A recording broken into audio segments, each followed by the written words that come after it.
Hello everyone, welcome to this channel that is geography education. আজকে আমি তোমাদের class 8-এর chapter 9 থেকে ঘূর্ণ বৃষ্টিপাত পড়াবো। এর আগে আমি অনেকগুলো ভিডিও দিয়েছি চ্যাপ্টার 9 থেকে, অর্থাৎ মেঘ বৃষ্টি চ্যাপ্টার থেকে, যেখানে আছে মেঘের প্রকারভেদ, পরিচলন বৃষ্টিপাত, শৈলক্ষে বৃষ্টিপাত এবং এরপরে আসছে ঘূর্ণ বৃষ্টিপাত। এটাই হলো লাস্ট টপিক এবং খুব ইম্পর্ট্যান্ট টপিক এবং খুবই কঠিন। তাই এই টপিকটা তোমাদের ভালোভাবে বুঝতে হবে। তাই ভালোভাবে এই ভিডিওটা পুরোটা আগে দেখো, দেখে বোঝার চেষ্টা করো, তাহলে তোমরা লিখতে পারবে খুব ভালোভাবেই, এটার আনসারটা করতে পারবে এবং অনেক মার্কস ক্যারি করতে পারবে। তাহলে চলো ঘূর্ণ বৃষ্টিপাতটা শুরু করা যাক। বলছে যে ঘূর্ণ বৃষ্টিপাতটা কি, এটা আগে তোমাদের পড়তে হবে যে ঘূর্ণ বৃষ্টিপাত কি।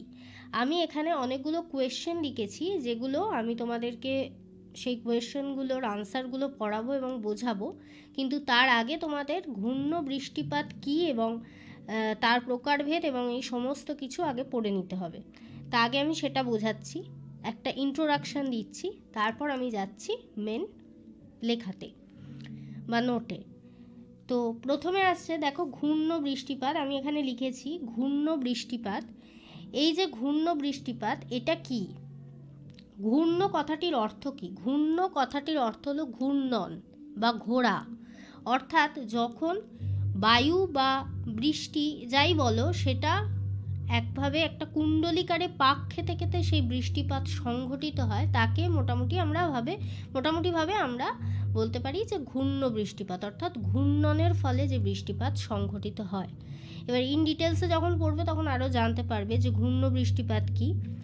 এবং এইটা এবার জেনে রাখতে হবে যে ঘূর্ণ বৃষ্টিপাতকে আমরা দুটো প্রধান ভাগে ভাগ করি। ঘূর্ণ বৃষ্টিপাতকে আমরা দুটো প্রধান ভাগে ভাগ করি, যার মধ্যে 1 নম্বর হলো কি না ক্রান্তীয় ঘূর্ণ বৃষ্টিপাত, যেটা ক্রান্তীয় অঞ্চলে সংঘটিত হয়ে থাকে, এবং 2 নম্বর হলো নাতিশীতোষ্ণ ঘূর্ণ বৃষ্টিপাত, যেটা নাতিশীতোষ্ণ অঞ্চলে সংঘটিত হয়ে থাকে। তাহলে কি বললাম? ঘূর্ণ বৃষ্টিপাতের দুটি প্রকারভেদ, একটি হলো ক্রান্তীয় ঘূর্ণ বৃষ্টিপাত এবং দ্বিতীয় হলো নাতিশীতোষ্ণ ঘূর্ণ বৃষ্টিপাত। এবার চলো আমরা সেই নোটটাতে যাই। নোটটাতে ছবি দেওয়া আছে, সেই ছবিগুলো দেখে পড়লে তোমাদের সুবিধা হবে।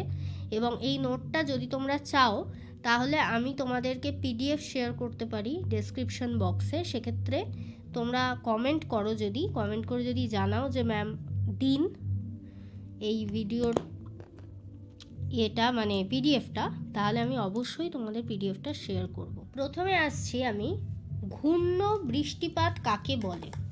এইটা আগে পড়তে হবে যে ঘূর্ণ বৃষ্টিপাত কাকে বলে।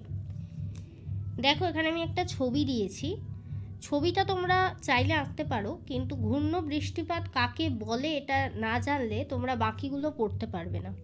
তো সুতরাং ঘূর্ণ বৃষ্টিপাত আসার চান্সটা অতটাও বেশি নেই, কারণ ঘূর্ণ বৃষ্টিপাতটা অতটা আসে না। ক্রান্তীয় এবং নাতিশীতোষ্ণ ঘূর্ণপাতের ওপরেই কিন্তু বেশি জোর দেওয়া হয়, কিন্তু ঘূর্ণ বৃষ্টিপাত কাকে বলে এটা না পড়লে তো তোমরা পারবে না ওই দুটো এক্সপ্লেন করতে। তো সুতরাং ঘূর্ণ বৃষ্টিপাত পড়ার আগেও যেটা জানতে হবে সেটা হলো ঘূর্ণাবর্ত।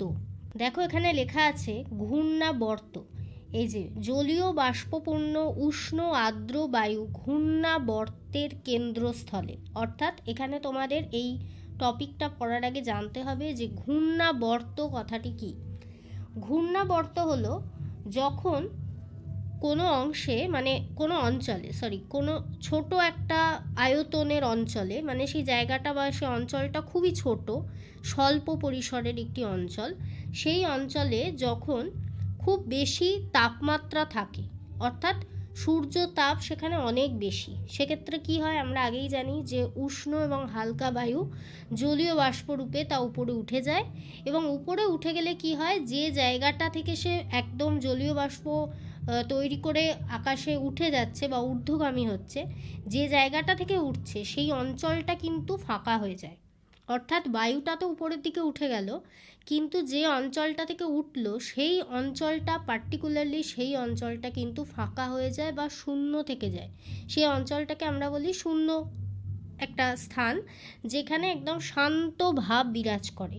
তো এর ফলে কি হয় না, সেই জায়গাটায় নিম্নচাপ সৃষ্টি হয়। নিম্নচাপ সৃষ্টি হলে সেখানটা দেখবে একদম শান্ত হয়ে যায়, একদম গুম মেরে থাকে, গরম একদম আবহাওয়া থাকে এবং গুম মেরে থাকে। মনে হয় একটু বাদেই মনে হয় বিরাট ঝড় বৃষ্টি হবে, এরকম একটা পরিস্থিতি তৈরি হয়। তো সেই জায়গাটাকে আমরা বলি নিম্নচাপ কেন্দ্র বা নিম্নচাপ অঞ্চল। এবং সেই নিম্নচাপ অঞ্চলের দিকে তখন বাইরে থেকে বিভিন্ন বায়ু, অর্থাৎ বাইরে যে বায়ুগুলো থাকে, ওই অঞ্চলের বাইরে যে বায়ুগুলো থাকে সেগুলো কিন্তু শীতল থাকে। সেই বায়ুগুলো তখন ওই নিম্নচাপ অঞ্চলের দিকে ধেয়ে আসে ওই ফাঁকা স্থানটাকে পূরণ করার জন্য। এবং সেই বায়ুগুলো যখন ধেয়ে আসে তারা কুণ্ডলী আকারে আসে বা ঘুরতে ঘুরতে ঘূর্ণন আকারে আসে। তো এই অবস্থাটাকে আমরা বলি ঘূর্ণাবর্ত, বা এই পরিস্থিতিটাকে বা এই আকারটাকে বা যে পরিস্থিতিটা সংঘটিত হয় এটাকে আমরা বলি ঘূর্ণাবর্ত। এই অবস্থাটাকে আমরা বলি ঘূর্ণাবর্ত। তাহলে এই জলীয় বাষ্পপূর্ণ বায়ু যখন ঘূর্ণাবর্তের কেন্দ্রস্থলে অবস্থিত নিম্নচাপ দ্বারা আকৃষ্ট হয়, অর্থাৎ এই যে চারপাশে যে বায়ুগুলো থাকে সেই বায়ুগুলো কিন্তু কি হয় না, এই নিম্নচাপ অঞ্চলের দিকে ধেয়ে আসে। এই নিম্নচাপ অঞ্চলের দিকে কিন্তু সে ধেয়ে আসে। ধেয়ে আসার ফলে সেই ফাঁকা স্থানটা সে পূরণ করার চেষ্টা করে। এবং এখানে যে বায়ুটা থাকে অর্থাৎ উষ্ণ আর্দ্র বায়ু, সেটা তো উপরে উঠে যাচ্ছে, এবং উপরে উঠে যাওয়ার পর সেই বায়ুটা আস্তে আস্তে কী হয়, শীতল এবং ভারী হয়ে বৃষ্টিপাত রূপে নেমে আসে। দেখো এখানে বৃষ্টিপাত রূপে কিন্তু এই বায়ু নেমে এসেছে। তো একেই আমরা বলি ঘূর্ণ বৃষ্টিপাত। তাহলে এখানে কি লিখেছে, জলীয় বাষ্পপূর্ণ উষ্ণ আর্দ্র বায়ু ঘূর্ণাবর্তের কেন্দ্রস্থলে অবস্থিত নিম্নচাপ দ্বারা আকৃষ্ট হয়। এই বায়ু নিম্নচাপ কক্ষকে বেষ্টন করে কুণ্ডলীর আকারে কেন্দ্রের দিকে প্রবাহিত হয় এবং উপরের দিকে উঠে শীতল ও ঘনীভূত হয়ে যে বৃষ্টিপাত ঘটায় তা ঘূর্ণ বৃষ্টি নামে পরিচিত। নেক্সট আমি কি আগেই পড়িয়েছি যে ঘূর্ণ বৃষ্টি কত প্রকার, বৃষ্টিপাত কত প্রকার ও কি কি। কি পড়িয়েছি না, ঘূর্ণ বৃষ্টিপাত কত প্রকার ও কী কী, এটা আমি আগেই পড়িয়েছি। এটা তোমরা কিন্তু ট্রি করেও লিখতে পারো। আমি এখানে পরপর লিখেছি, কিন্তু এটা তোমরা ট্রি করেও লিখতে পারো। ঘূর্ণ বৃষ্টিপাত দুই প্রকারের হয়ে থাকে। এক হলো ক্রান্তীয় বৃষ্টিপাত এবং দুই হলো নাতিশীতোষ্ণ বা সীমান্ত বৃষ্টিপাত। নাতিশীতোষ্ণ বৃষ্টিপাতের কিন্তু অপর নাম সীমান্ত বৃষ্টিপাত। এটা কেউ ভুল করো না, অনেক সময় আসে সীমান্ত বৃষ্টিপাত কাকে বলে, তখন কিন্তু এটা লিখতে হবে। তো নাতিশীতোষ্ণ ঘূর্ণ বৃষ্টিপাতের অপর নাম হলো সীমান্ত ঘূর্ণ বৃষ্টিপাত। তাহলে নেক্সট আমি পরের কোয়েশ্চনে চলে যাচ্ছি, যেটা বলছে ক্রান্তীয় ঘূর্ণ বৃষ্টি বলতে কী বোঝো। এরপর আমরা ক্রান্তীয় ঘূর্ণ বৃষ্টি সম্পর্কে পড়ে নেব। ক্রান্তীয় ঘূর্ণ বৃষ্টি কী, আগে আমি আঁকাটা দেখে বোঝাই, তারপর আমি লেখাটা পড়াচ্ছি। ওই একই যেটা আমি ঘূর্ণ বৃষ্টিপাতের ক্ষেত্রে বললাম, সেই একইভাবে ক্রান্তীয় ঘূর্ণ বৃষ্টিপাতের ক্ষেত্রেও একই জিনিস হবে। নিম্নচাপ অঞ্চলে একদম শূন্যতা সৃষ্টি হবে এবং অন্য মানে স্থলভাগ থেকে তখন কি হবে না, উচ্চচাপ অঞ্চলে থাকা বায়ু এই সমস্ত ফাঁকা স্থান পূরণ করতে চাইবে এবং বায়ু উপরের দিকে উঠে গিয়ে শীতল ভারী ও ঘনীভূত হয়ে বৃষ্টিপাত সৃষ্টি করবে। এবং এই পুরো ঘটনাটাই হবে ক্রান্তীয় অঞ্চলে, কারণ ক্রান্তীয় অঞ্চলে উষ্ণতা খুবই বেশি থাকে, তাই পুরো ঘটনাটাই ঘটবে ক্রান্তীয় অঞ্চলে, তাই জন্য একে আমরা বলি ক্রান্তীয় ঘূর্ণ বৃষ্টি। তাহলে এটা পড়ি, কি বলছে, স্বল্প পরিসর কোনো স্থানে উষ্ণতা বেড়ে গেলে সেখানে নিম্নচাপ সৃষ্টি হয়। নিম্নচাপের পার্শ্ববর্তী অংশে বায়ু অপেক্ষাকৃত শীতল হওয়ায় সেখানে উচ্চচাপ সৃষ্টি হয়। উচ্চচাপের এই প্রবল বায়ু প্রচণ্ড গতিতে নিম্নচাপ কেন্দ্রের দিকে কুণ্ডলাকারে ছুটে আসে। ভালো করে পড়বে, কুণ্ডলাকারে ছুটে আসে। এই বৈশিষ্ট্যটা কিন্তু এই কাকে বলের মধ্যে অবশ্যই দিতে হবে, এটা না দিলে কিন্তু নম্বর তোমরা কম পাবে, আমি আগেই বলে দিলাম। ফলে কেন্দ্রাভিমুখী ঊর্ধ্বগামী বায়ু শীতল ও ঘনীভূত হয়ে বজ্র বিদ্যুৎ সহ বৃষ্টিপাত ঘটায়। কিভাবে বৃষ্টিপাত ঘটায়, বজ্র বিদ্যুৎ সহ বৃষ্টিপাত ঘটায়। একে আমরা বলি ক্রান্তীয় ঘূর্ণ বৃষ্টিপাত।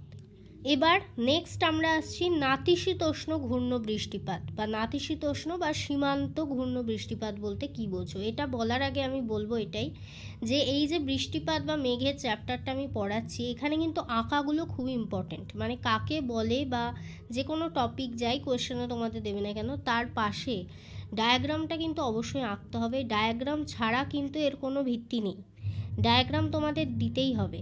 এবং দেখো এখানে আমি ব্ল্যাক আর স্কাই ব্লু একটা কালার ইউজ করেছি, তোমরা কিন্তু পেন দিয়ে আঁকবে না, পুরোটাই পেন্সিল দিয়ে আঁকবে, কোনো পেনে আঁকা তোমাদের স্কুলে চলবে না। তো সুতরাং সবাই পেন্সিল দিয়ে আঁকবে। আমি এখানে পেনে এঁকেছি যাতে বুঝতে সুবিধা হয়, এটা আমি প্রত্যেকটা ভিডিওতেই বলি, তাই এই ভিডিওতেও বললাম।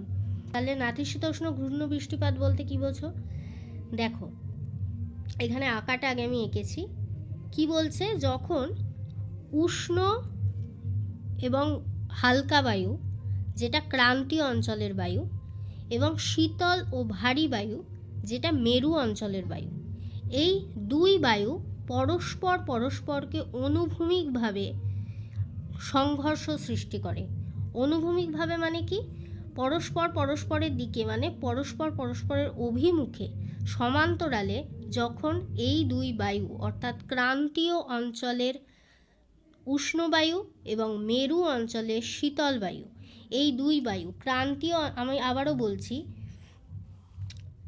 ক্রান্তীয় অঞ্চলের জলীয় বাষ্পপূর্ণ উষ্ণ বায়ু এবং মেরু অঞ্চলের শীতল শুষ্ক বায়ু যখন নিম্নচাপ অঞ্চলের দিকে একসাথে ছুটে আসে, কীরকমভাবে, অনুভূমিকভাবে, এবং এদের মধ্যে আলোড়ন সৃষ্টি হয়, অর্থাৎ এদের মধ্যে সংঘর্ষ হয়। দেখো এখানে আমি এই যে এই আঁকাটা এঁকেছি, এখানেই বুঝতে পারবে উষ্ণ বায়ু এই দিক দিয়ে যাচ্ছে এবং শীতল বায়ু এদিক দিয়ে যাচ্ছে, এবং এরা দুজন কি হচ্ছে, পরস্পর অনুভূমিকভাবে এরা সংঘর্ষ করছে বা এদের মধ্যে আলোড়ন সৃষ্টি হচ্ছে। এক্ষেত্রে কি হচ্ছে, যে উষ্ণ বায়ু যেটা আছে সেটা তো অপেক্ষাকৃত হালকা শীতল বায়ুর তুলনায়, তাই উষ্ণ বায়ু উপরের দিকে উঠে যায়, শীতল বায়ু নিচের দিকেই থেকে যায়। কিন্তু এই মেঘ পরস্পর এরকমভাবে অবস্থান করে এবং তা থেকে যে বৃষ্টিপাত সংঘটিত হয় তাকে আমরা বলি নাতিশীতোষ্ণ ঘূর্ণ বৃষ্টিপাত। হয় তোমরা বুঝতে পারলে নাতিশীতোষ্ণ ঘূর্ণ বৃষ্টিপাতটা কি। এবার আমি এটা পড়ি, কি বলছে, নাতিশীতোষ্ণ মণ্ডলের কোনো স্থানে নিম্নচাপ তৈরি হলে ক্রান্তীয় অঞ্চলের জলীয় বাষ্পপূর্ণ উষ্ণবায়ু ও মেরু অঞ্চলের শীতল শুষ্ক বায়ু নিম্নচাপ কেন্দ্রের দিকে অনুভূমিকভাবে ছুটে আসে এবং এদের মধ্যে আলোড়ন সৃষ্টি হয়। এই উষ্ণবায়ু শীতল বায়ুর সংস্পর্শে এলে ঘনীভূত হয় এবং বৃষ্টিপাত ঘটায়, একে নাতিশীতোষ্ণ ঘূর্ণ বৃষ্টিপাত বলা হয়। নেক্সট আমরা আসছি ঘূর্ণবাতের চক্ষু বা eye of cyclone. I of cyclone কি? আই অফ সাইক্লোন কি না, শক্তিশালী কোনো ঘূর্ণবাত, যে ঘূর্ণবাতটা প্রচণ্ড শক্তিশালী হয়, অর্থাৎ যার শক্তি খুবই বেশি, যেসব ঘূর্ণিঝড়গুলো এতদিন হয়েছে, আয়লা হয়েছে, আমফান হয়েছে, এরা কি প্রচণ্ড শক্তিশালী ঘূর্ণিঝড় বা শক্তিশালী ঘূর্ণবাত। এই সময় কি হয় না, শক্তিশালী ঘূর্ণবাতের কেন্দ্রে একটি গতিহীন শান্ত মেঘশূন্য অবস্থা বিরাজ করে। কীরকম? গতিহীন শান্ত মেঘশূন্য অবস্থা বিরাজ করে, যার ব্যাস হয় প্রায় 10 কিলোমিটার থেকে 20 কিলোমিটার। অর্থাৎ আমি আগের যদি ছবি তোমাদের দেখাই, অর্থাৎ ক্রান্তীয় ঘূর্ণ বৃষ্টিপাত, কারণ ক্রান্তীয় ঘূর্ণ বৃষ্টিতেই কিন্তু এই আই অফ সাইক্লোনটা মেনলি তৈরি হয়। এই যে মেঘ, এই মেঘের আশেপাশে এই অঞ্চলটা জুড়ে কি হয়, এই অঞ্চলটা আমি আঁকিনি, এখানে যদি তোমরা বইতে ছবিটা দেখো তাহলে বুঝতে পারবে এখানে হালকা একটা মেঘের শেড আছে। অর্থাৎ এই যে মেন মেঘ, এই মেঘটা হলো কিউমুলোনিম্বাস মেঘ, এই যে আসল মেঘটা এটা হলো কিউমুলোনিম্বাস মেঘ, এবং এর চারপাশে যে মেঘটা সংঘটিত হয় সেটা হলো নিম্বোস্ট্র্যাটাস মেঘ। এর চারপাশে মেঘটাকে নিম্বোস্ট্র্যাটাস মেঘ, যা এই কিউমুলোনিম্বাস মেঘটাকে ঘিরে থাকে বা আস্তরণ করে থাকে। তো এই যে পুরো পোর্শনটা, এই পুরো পোর্শনটাকে আমরা বলি আই অফ সাইক্লোন বা ঘূর্ণবাতের চক্ষু, যেখানে একটা শান্ত ভাব বিরাজ করে এবং যেখানে বায়ু প্রবাহের কোনো গতি থাকে না, পুরো ফাঁকা থাকে, একটা শূন্য স্থান। তো সেইটাকে আমরা বলছি ঘূর্ণবাতের চক্ষু বা eye of cyclone. Very very important, পরীক্ষায় ভীষণভাবে আসে, প্রচণ্ড পরিমাণে ইম্পর্ট্যান্ট, তাই এটা খুব ভালোভাবে পড়বে যে ঘূর্ণবাতের চক্ষু কী বা আই অফ সাইক্লোন কী। নেক্সট আমরা যাচ্ছি ক্রান্তীয় এবং নাতিশীতোষ্ণ ঘূর্ণবাতের পার্থক্য। এইটা পড়ানোর আগে তোমাদের আমি একটা কথা বলি। দেখো, এইখানে আমি পার্থক্যগুলো লিখেছি। অনেক সময় আমি মানে আগে যে ভিডিওগুলো দিয়েছি পরিচলন বা শৈলোৎক্ষেপ, সেক্ষেত্রে কিন্তু আমি বৈশিষ্ট্য লিখেছিলাম। তো এখানে আমি বৈশিষ্ট্য লিখিনি। তোমাদের অনেকেরই মনে প্রশ্ন আসতে পারে যে ম্যাম, যদি বৈশিষ্ট্য আসে তাহলে আমরা কি লিখব? সেক্ষেত্রে তোমরা কি করবে, এই পার্থক্যটা ভালো করে মুখস্থ করবে। পার্থক্যটা যদি ভালোভাবে মুখস্থ করো তাহলে তোমাদের দুটো দিকে সুবিধা হবে। এটা একটা ট্রিক তোমাদের জন্য। কি সুবিধা? 1 নম্বর হলো তোমাদের বৈশিষ্ট্যও পড়া হয়ে যাবে, আবার পার্থক্যটাও পড়া হয়ে যাবে। যদি বাই চান্স আসে ক্রান্তীয় এবং নাতিশীতোষ্ণ ঘূর্ণ বৃষ্টিপাতের মধ্যে পার্থক্য লেখো বা পার্থক্য নিরূপণ করো, সেক্ষেত্রে কিন্তু পার্থক্য যেমন তোমাদের মুখস্থ হচ্ছেই, তার সাথে বৈশিষ্ট্যটাও মুখস্থ হচ্ছে। তাই জন্য পার্থক্যটা মুখস্থ করবে, তাহলে দুটোই হয়ে যাবে। যদি আসে যে ক্রান্তীয় ঘূর্ণবাতের বৈশিষ্ট্য লেখো, তাহলে শুধু এই পয়েন্টগুলো লিখবে। আর যদি আসে নাতিশীতোষ্ণ ঘূর্ণবাতের বৈশিষ্ট্য লেখো, তাহলে শুধু এই পয়েন্টগুলো লিখবে। তাহলে কি, যদি তোমরা পুরো পার্থক্যটা ভালো করে পড়ো তাহলে তোমাদের বৈশিষ্ট্য সমেত সংজ্ঞা সমেত সমস্তটাই পড়া হয়ে যাবে, তাই তো? প্রথমেই দেখো আমি লিখেছি 1 নম্বর পয়েন্টে সংজ্ঞা, আর এখানে সংজ্ঞা। সংজ্ঞাটা তো আমি আগেই পড়িয়ে দিয়েছি, তাই জন্য এখানে লিখলে আরও পিডিএফটা বড় হয়ে যাবে, প্রবলেম হবে। তাই তোমরা কি করবে না, সংজ্ঞাটা ওখান থেকে পড়ে এখানে লিখবে। 2 নম্বর পয়েন্টে আসছি। বলছে ক্রান্তীয় অঞ্চলে 5 ডিগ্রি থেকে 30 ডিগ্রি অক্ষাংশের মধ্যে সৃষ্টি হয়। অর্থাৎ ক্রান্তীয় ঘূর্ণবাত ক্রান্তীয় অঞ্চলে সৃষ্টি হয় কত অক্ষাংশের মধ্যে? 5 থেকে 30 ডিগ্রি অক্ষাংশের মধ্যে। এবং নাতিশীতোষ্ণ ঘূর্ণবাত নাতিশীতোষ্ণ অঞ্চলে সৃষ্টি হয় 30 থেকে 65 ডিগ্রি অক্ষাংশের মধ্যে।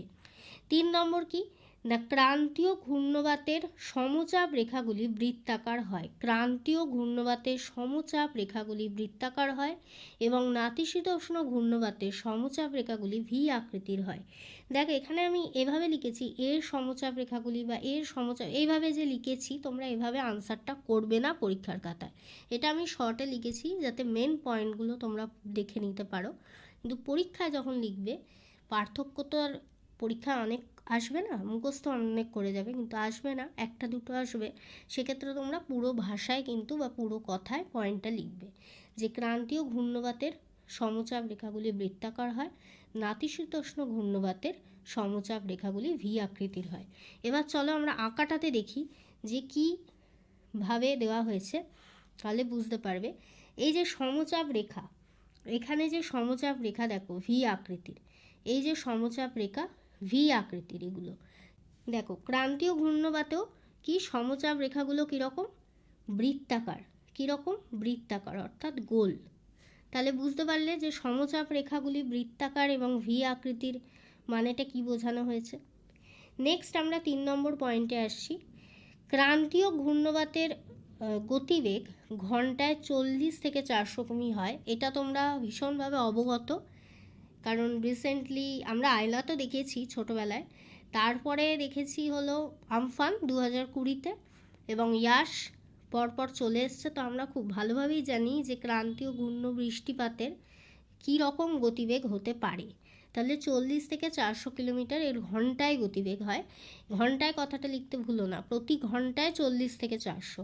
এবং নাতিশীতোষ্ণ ঘূর্ণবাতের গতিবেগ প্রতি ঘন্টায় 30 থেকে 35 কিলোমিটার হয়, খুবই কম।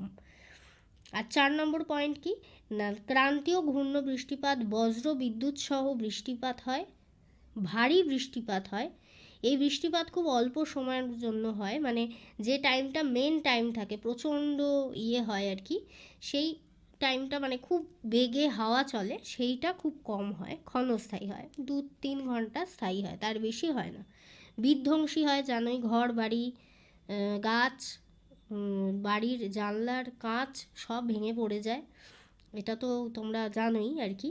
প্রচণ্ড ঝড় হয় এবং ভারী বৃষ্টিপাত হয়। আর নাতিশীতোষ্ণ ঘূর্ণবাতে কী হয় না, ঝিরঝির করে বৃষ্টিপাত হয় এবং এই বৃষ্টিপাত দীর্ঘস্থায়ী হয়, অনেকক্ষণ ধরে চলে এবং হালকা বৃষ্টিপাত হয়। তাহলে আশা করি তোমরা বুঝতে পেরেছো যে ক্রান্তীয় এবং নাতিশীতোষ্ণ ঘূর্ণবাতের পার্থক্য কী। এখানে আমি 5টা পার্থক্য লিখেছি, যদি 2 মার্কসে আসে তাহলে তোমরা 4টে লিখবে, 3 মার্কসে আসলে 6টা লিখবে, সবসময় ডাবল লিখবে যা মার্কস থাকবে। আশা করি তোমাদের ভিডিওটা ভালো লেগেছে। যদি তোমাদের ভিডিওটা ভালো লাগে তাহলে চ্যানেলটাকে অবশ্যই লাইক করো, কমেন্ট করো, কমেন্টে জানাও অবশ্যই যেটা আমি বললাম যে তোমরা পিডিএফ চাও নাকি। যদি পিডিএফ চাও আমি ডেসক্রিপশন বক্সে মেনশন করে দেবো। আর যদি ভিডিওটা ভালো লেগে থাকে তাহলে চ্যানেলটাকে অবশ্যই সাবস্ক্রাইব করো, সাবস্ক্রাইব করতে একেবারেই ভুলো না। Thanks for watching.